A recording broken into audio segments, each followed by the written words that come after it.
Welcome to Common Prophets. We have been suggesting that Prophet Abraham could have been the same person as Lord Ram of the Hindus. But the theologies of the two persons appear to be very distinct. In this post, we shall actually show that the theologies are not so distinct, and properly interpreted, they fall as mirror images. The first question is the concept of God. Abraham is considered to be the founder of the monotheistic religions. Monotheism means that there is one God who is external to us, who sort of stands above us, who is controlling us, who is guiding us, who is telling us what to do and what not to do. On the other hand, the Hindu system dominantly believes that God or Brahma is all-pervasive, and it is silent and it does virtually nothing, and all that is done is of human volition. Now, there are actually two dimensions in both the biblical and the Hindu traditions. In the biblical tradition, there are two names for God, Elohim and Yahweh. First, let us take Elohim.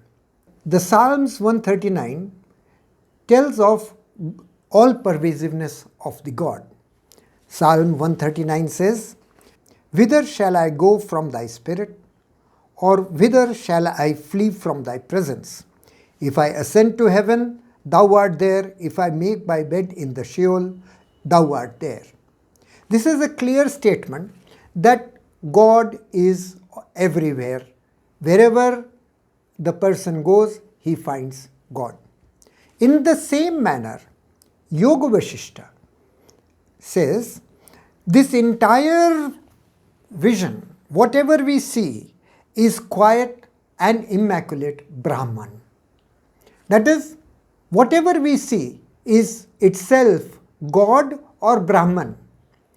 Now, Yoga Vasishta is the teaching given by sage Vasishta to Lord Ram when he was a young person.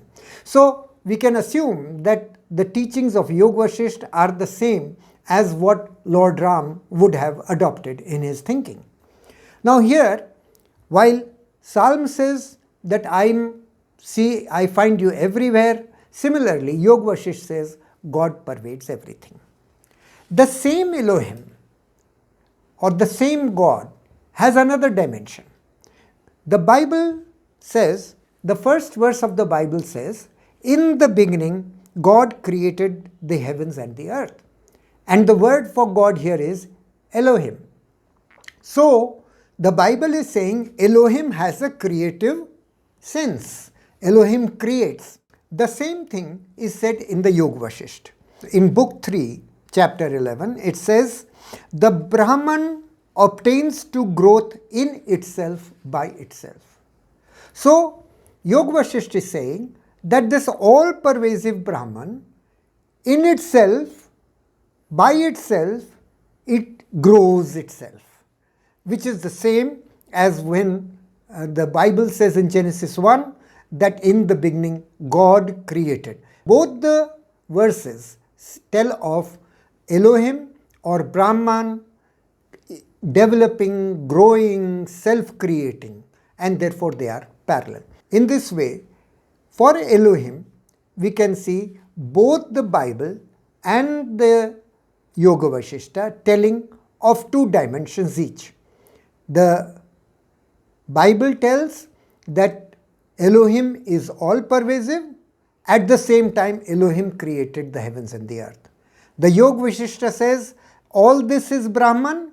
At the same time, it says the Brahman itself leads to growth. Now, the second name for God in the Bible is Yahweh, and in the Hindu text it is Brahma. Brahma is the God created by the all-pervasive Brahman.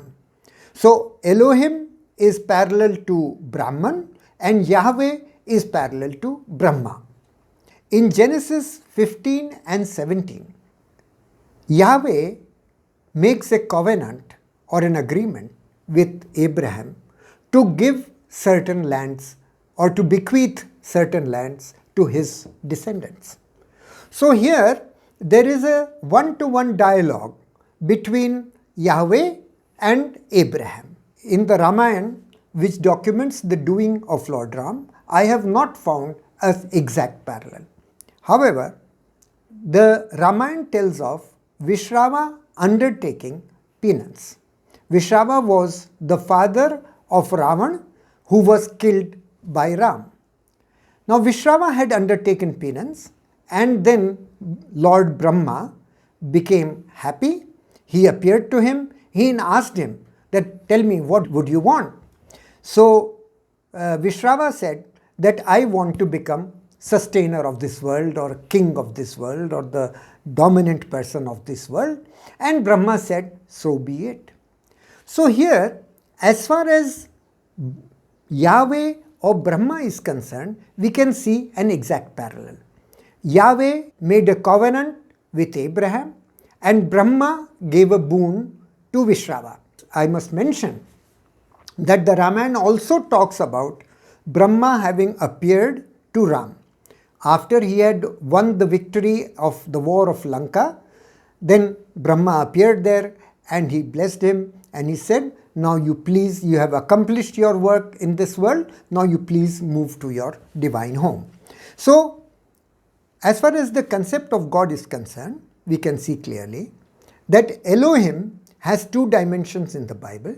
One is all-pervasiveness, second is creativeness, and Yahweh is a personal God in the Bible. In parallel, Brahman has two dimensions in the Yoga Vashishta.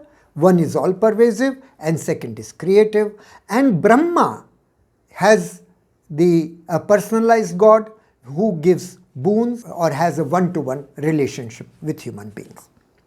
The second aspect is of rebirth. Now, Hindus very strongly believe in rebirth. The Yoga Vashishta in book 3 tells of the story of Leela, and Leela recounts that she can remember 800 of her past births. On this point, the Bible is silent. I believe that before the advent of Lord Christ, some sections of the Jews did believe in rebirth. However, that is beyond the purview of this discussion. For the time being, we shall say that this is a matter of silence. Hindus believe, or Lord Ram believed in rebirth, whereas Bible does not tell of Abraham believing in rebirth. At the same time, the Bible also does not deny rebirth as far as my reading goes. Therefore, on rebirth, then we have a clear statement in favor of it in the Hindu text and silence in the Bible. The third alleged difference between the Bible and the Hindu text is supposed to be regarding idol worship. Now, in Joshua 24, it is said that Terah, the father of Abraham and Nahor, worshipped other gods. That is, gods other than Elohim or Yahweh. Now, this is explained in the Jewish Midrash in form of a story. It is said that Terah was a maker of idols and he used to sell them in his shop. One day he had to go somewhere, so he asked Abraham to look after the shop while he was away. While Abraham was looking after the shop, a woman came with some offerings and she went away. But when Terah came back, he found that all the idols except the one largest idol had been broken. So he asked Abraham, what happened? How come these idols have been broken? So Abraham replied, a woman came with a plate full of fine meal and requested me to offer it to the gods. One claimed, I must eat first, while another claimed, I must eat first. Thereupon, the largest arose, took the stick and broke them. So, here is a clear statement that while Terah was a maker of idols, Abraham did not accept his belief. At the same time, among the descendants of Abraham, we find evidences of idol worship. his grandson Jacob was once traveling from Beersheba to Haran, and he slept somewhere under a tree and put his head on a stone. At that time, he had some feeling of the presence of God. So in the morning, he arose, he took a stone and poured oil on it. Now that is exactly what the Hindus do on the Shivlinga of Shiva. In another incident, where Jacob, along with his family, was fleeing from Haran from the captivity of his relative Laban. At that point, Laban followed them, and Laban asked Abraham, "It's all right that you left without telling me, but why did you take my family idols?" Thereupon, Laban searched the entire retinue and did not find the idols. Then after Laban had left, Jacob's wife Rachel took out the idols from beneath her legs and she had hid them on her saddle. So this means that Abraham's grandson Jacob at least followed idol worship. He not only poured oil on a stone, but his wife Rachel hid the idols of the family and was worshipping them. Very interestingly, we do not find a clear evidence of Lord Rama worshipping the idols. I have looked at Valmiki Ramayana in detail, and I have not found a single incident which may say that Ram worshipped an idol.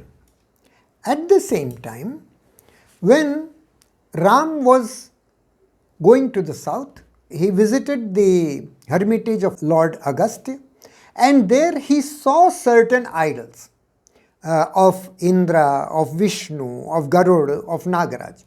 But the Ramayana is silent whether he worshipped them or not.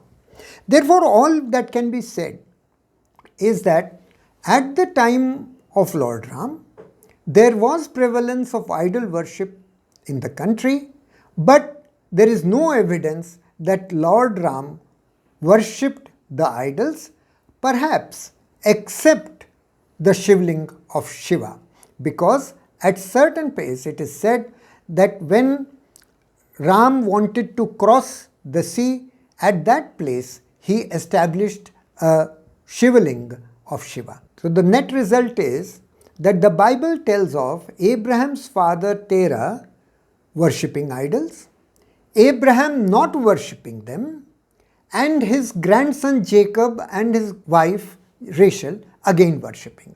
In the Hindu side, Dashrath made a sacrifice where Vishnu had come, so we can assume that Dashrath worshipped these idols.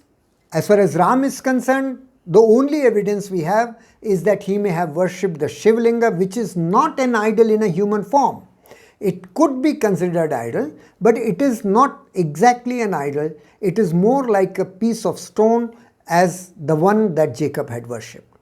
But at that time, idol worship was prevalent in the country, as shown in the presence of idol at the hermitage of sage Agastya. So all we can say is that Terah and Dashratha both worshipped idols. Abraham and Ram both did not worship idols in human form, although Ram may have worshipped idols in stone of a Shivling, just as Jacob did. Therefore, we find these to be similar. The last point is regarding the nature of Abraham and Ram. The Bible portrays Abraham as a human being who worshipped God. But the Hindu tradition worships Ram as an incarnation of Lord Vishnu. But this is the situation of the Hindu tradition today. As far as Lord Ram himself is concerned, it appears he did not consider himself to be an incarnation of Vishnu. After he had won the war of Lanka, there was a discussion between him and the sages. The sages told him that he was Brahman or the God incarnate, but Ram replied, I consider myself to be son of Dashrath only. So, even though others may have thought that he was godlike, Ram himself never proclaimed that he was an incarnation of Vishnu. And it is quite possible that this idea that Ram was an incarnation of Vishnu may have been a later phenomena. In any event, it is clear that Ram never considered himself to be an incarnation. Taking everything together, it seems to me that the theological constructs of Abraham and Ram run parallel, as we can see in this picture. Elohim is all-pervasive and creative in the Bible as well as the Hindu texts. Yahweh made a covenant with Abraham while Brahma gave a boon to Vishrava. Bible is silent on rebirth, whereas the Yoga Vashishta tells of rebirths, so this is a matter of silence. Tera worshipped other gods, Dashratha worshipped Vishnu. Abraham did not worship any other god. Rama also did not worship any god other than Shiva, the stone cylinder. Abraham's grandson Jacob worshipped the stone cylinder just as Rama did. So we see a parallel here. And the last, Abraham was a mortal man just as Ram said he was a mortal man. Therefore, it appears to me that the theology of Abraham and Ram runs parallel. Whatever differences we see today could have evolved from the time that Abraham and Ram lived to today, but at the time of Abraham and Ram, their theologies run parallel, and it gives us strength and support to suggest that they may have been the same person. Please do not forget to like and share this post, and for more information, please do visit our website www.commonprophets.com. Thank you.